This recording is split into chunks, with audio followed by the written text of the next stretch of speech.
एक महीने पहले की बात है। घर के पिछले भाग में माटी डालने का और प्लांट्स लगाने का काम रमण और कला इन पति पत्नी के जोड़े को दिया गया। पहले दिन दोनों आए, दोनों ने खूब अच्छा काम किया। दूसरे दिन सिर्फ रमण आया, शायद कला बीमार हो गई। उस दिन दोपहर में मेरे साथ खाना खाने के लिए मैंने रमण को बहुत आग्रह किया। कई बार उसे कहा कि मेरे साथ खाना खा लो, लेकिन वह माना ही नहीं। वह बोला कला नाराज हो जाएगी। मैं बोला अरे रमण, तुम कितना डरते हो अपनी बीवी से। वह बोला मैं नहीं डरता साहब, कदर करता हूँ उसकी, सम्मान करता हूँ उसका। मुझे उसके शब्दों पर हंसना आ गया। मैंने उससे कहा अरे क्या रखा है उसमें, ना रंग है ना रूप है, फिर क्यों इतना उसके पीछे पीछे भागता है।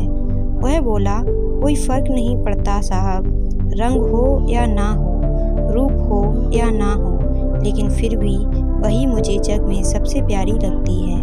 मैं बोला तू तो पूरा जोरू का गुलाम लगता है, क्या तुझे अपनी पत्नी के अलावा बाकी रिश्ते महत्वपूर्ण नहीं लगते।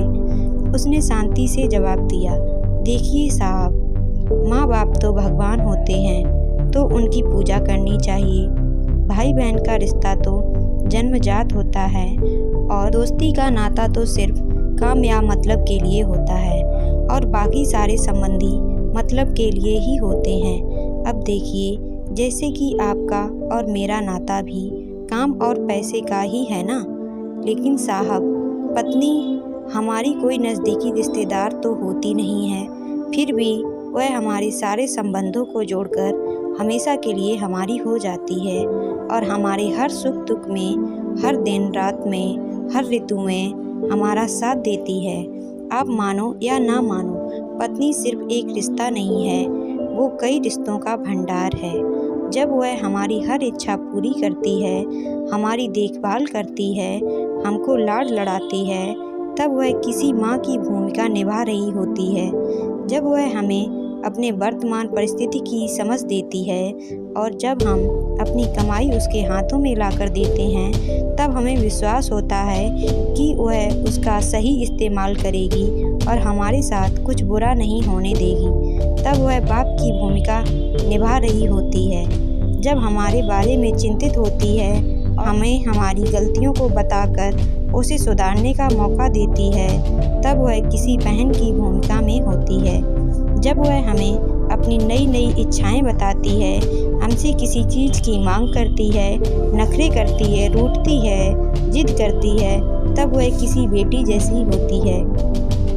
जब वह हमें कुछ नया सिखाती है, हमसे झगड़ती है, तब वह किसी दोस्त की तरह होती है। जब वह हमारे घर की और हमारे रिश्तेदारों की सबकी जिम्मेदारी अपने सिर पर उठाती है, तब वह मालकिन होती है। सबसे ज़रूरी, जब वह सारी दुनिया को और यहाँ तक कि अपने बच्चों को छोड़कर भी हमारी बाहों में आती है, तो वह हमारी पत्नी, प्रेमिका, हमारी जान, हमारा श्वास बनती है। अब आप ही बताइए साहब, अगर मैं उसकी इज्जत करता हूँ, उसकी कद्र करता हूँ, तो क्या मैं कोई गलत काम करता हूँ। और वैसे भी पत्नी सिर्फ अपने पति के लिए अपना घर छोड़कर अनजाने घर आती है और बाकी के रिश्ते तो परिस्थिति के हिसाब से निभा जाती है। देखिए साहब, मैं ज़्यादा पढ़ा लिखा तो नहीं हूँ, लेकिन ज़िंदगी ने मुझे इतना ज़रूर सिखाया है कि रिश्तों का मतलब एक दूसरे की कमियों को पूरा करना होता है। नहीं तो अगर आप बिना कमियों वाले किसी इंसान को ढूंढने बैठोगे तो ज़िंदगी भर अकेले रह जाओगे। देखिए साहब, बीवी अगर धरती बनकर इतना बोझ उठा सकती है, अपनी तपस्या की अग्नि में तप कर सकती है, तो पति को भी शांत और उतना ही बड़ा विशाल आसमान की तरह बनना पड़ेगा, जो उसे समय समय पर प्यार की बारिश से भिगोता रहे। ठीक है साहब, बहुत देर हो गई, मैं जाता हूँ कहकर रमण वहाँ से जाने लगा और मैं उसको पीछे से जाते हुए देखता रहा। आज इस छुटक मजदूरी करने वाले आम इंसान ने मुझे बहुत बड़ा उपदेश देने वाला गुरु नज़र आ रहा था। उसकी वो बात कि पत्नी कैसी भी हो उसको मान देना, उसकी इज्जत करना, देखभाल करना हर विवाहित पुरुष का प्रथम कर्तव्य है और ये गुरु ज्ञान मुझे जीवन भर याद रहेगा। उम्मीद है दोस्तों कि आपको ये कहानी अच्छी लगी होगी। यदि आपको हमारे द्वारा बताई गई ये कहानी अच्छी लगी है तो आप हमारे चैनल को सब्सक्राइब कर सकते हैं, वीडियो को लाइक कर सकते हैं और शेयर भी कर सकते हैं। धन्यवाद।